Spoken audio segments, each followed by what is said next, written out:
Hello and welcome back. My little furry friend, the wood mouse, has had all the tops off the sweet corn. So it happened about 2 weeks ago. It's literally devoured all the tops and all the silks. So I've left it to see what we get. Just hopefully that some of it has actually germinated. But we'll see. They look really cute, but sometimes they really can wreck a whole crop in just a couple of days as well. And it's also done the same to my courgette. So, I mean, we feed them, but yeah, it just devoured those as well.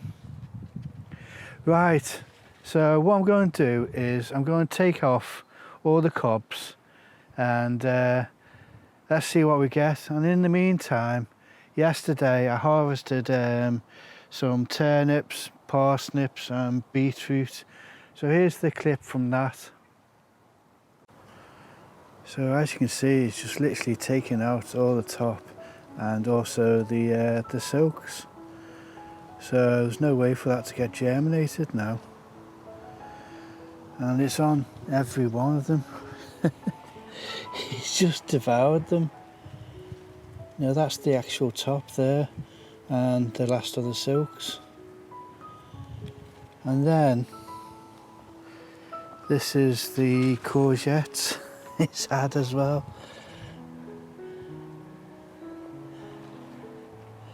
So what I've done is I moved them up off the ground as well, so hopefully these next lot will survive.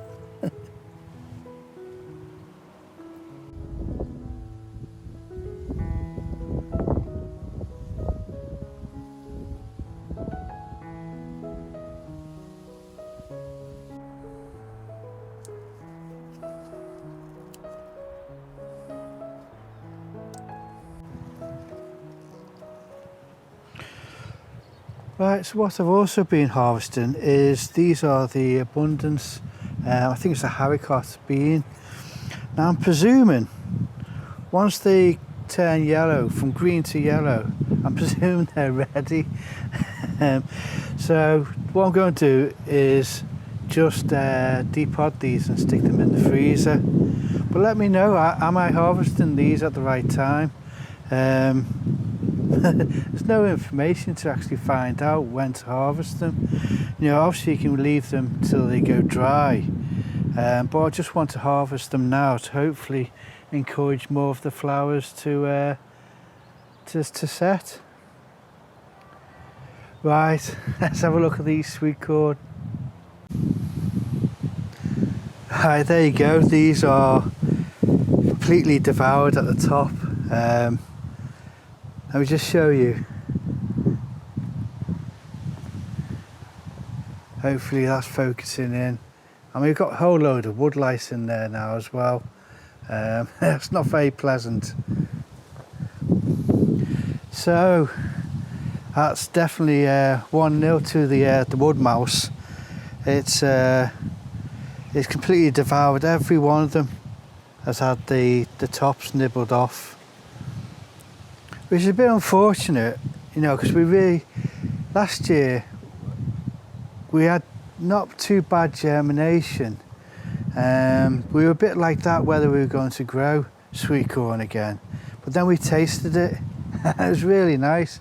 So right, we're going to grow sweet corn. I tried this Swift. It's not the biggest size, and I want to grow that one again. That one looks awful. Look at the state of that one.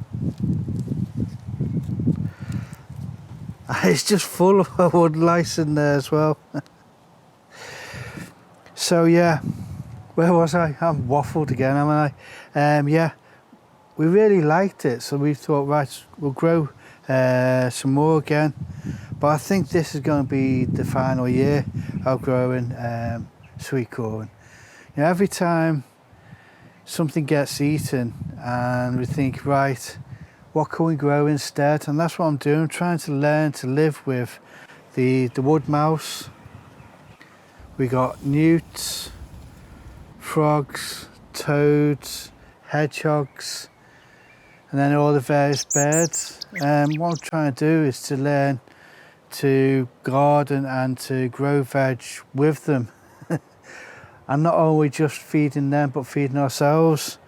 And this one is a failure in that looks like we can't get past this stage now. Literally every one of them has been eaten at the tops. So next time I'll still look at using the space for something else. Right, moving swiftly on from these. These are the tomatoes. What I've done is I've taken down the rest of the tomatoes from the greenhouse.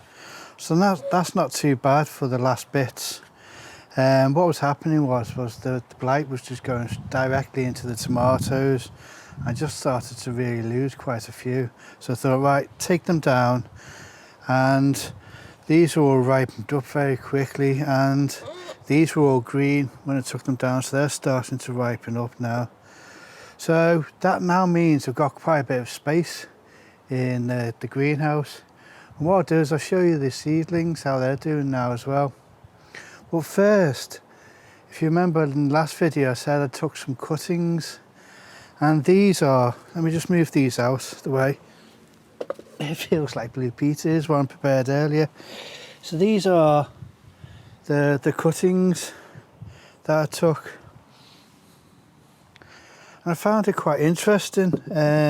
So that's the cherry Chadwick, that's the Grushovka, and this is the Harry's plum.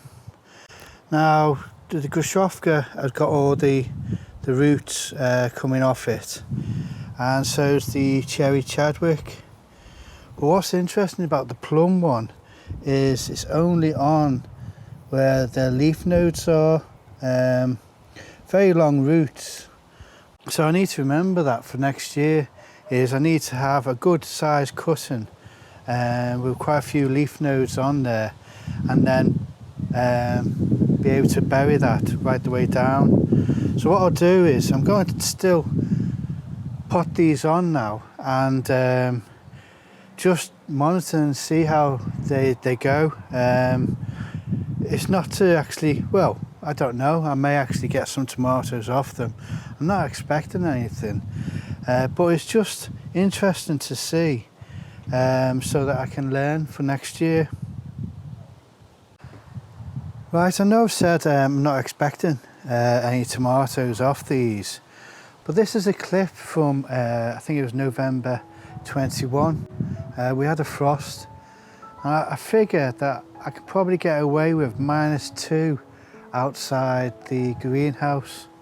So this is a clip. It's a cold morning and the actual pond did freeze, but the tomatoes inside the greenhouse, they survived. So yeah, it was lovely to walk down, and it was such a beautiful morning. But I was really worried about the tomatoes.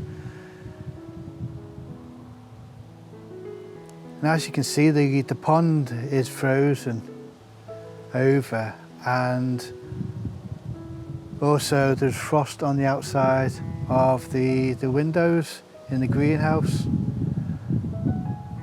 So I was really surprised when everything inside was still okay.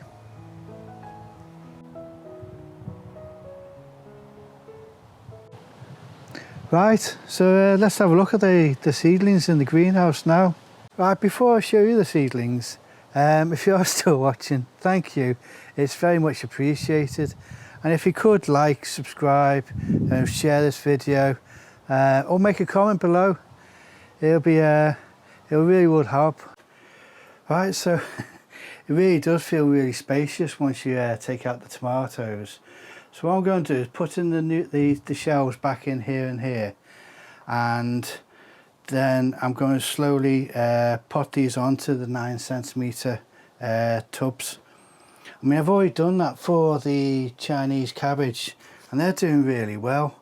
So I've got room for 6 in that bed, and I've got to replace 2 in the top bed. And that's what I'll be doing, is slowly just filling in the gaps, because once I get them into this 9 centimetre, I know the roots are coming out, but once I get them in there, hopefully I've got enough time to slowly start filling in the gaps as they become available.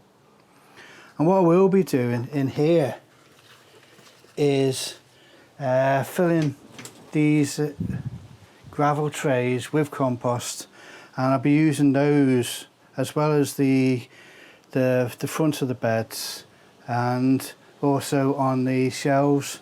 These will be all filled with compost. So hopefully, it's getting a bit windy. Oh, there goes my camera.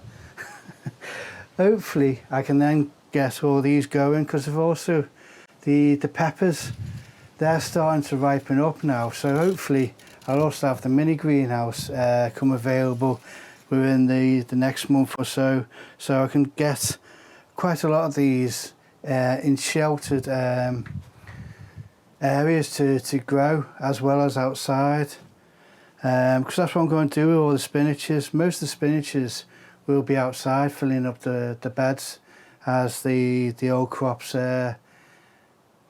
I'm waffling, aren't I? As the old crops finish. Right, well, I hope you enjoyed this video, and I hope to see you again.